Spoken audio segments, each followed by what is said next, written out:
I'm Dr. Hansen, H. Andrew Hansen II, MD, and we are opening a brand new office in north side of Houston.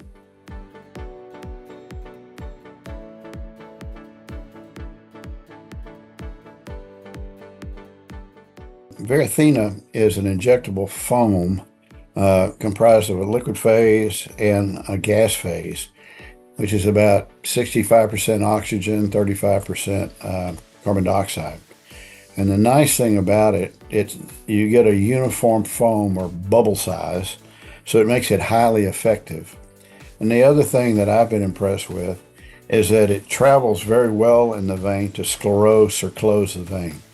And in fact, patients usually receive only one or two sticks, and it's a lot more efficient than physician-made foam called ultrasound-guided sclerotherapy with room air.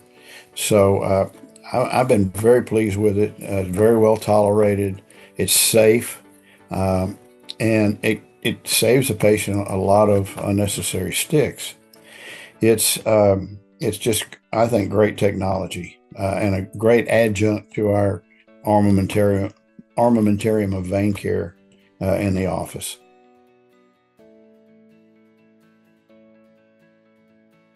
Well, with Varithena, the procedure probably takes 5-10 minutes. It's done with ultrasound guidance. In fact, it's probably more time getting the patient ready for the procedure than the procedure itself.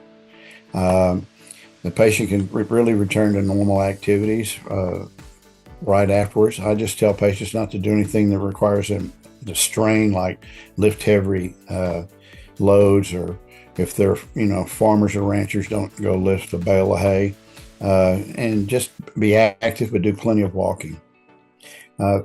Sometimes there's a little discomfort with the injection, but it's unpredictable.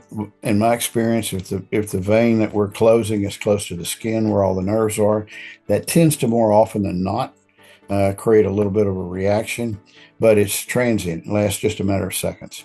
So it's very well tolerated by patients.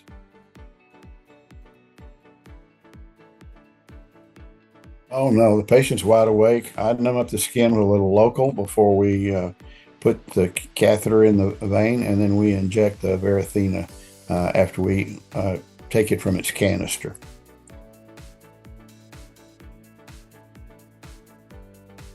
No, the biggest risk with any kind of injectable is an anaphylactic reaction, and I've not read of one or seen one in my experience.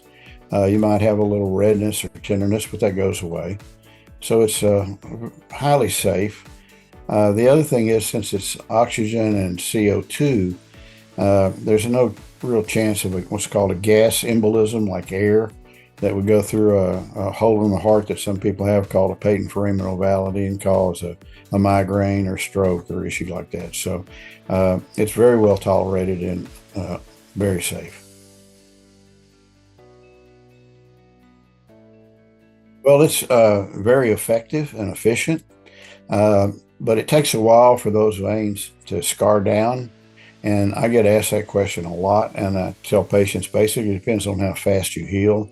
If you're one of these people that heals extremely fast, it'll be gone in a short length of time. But it takes a while.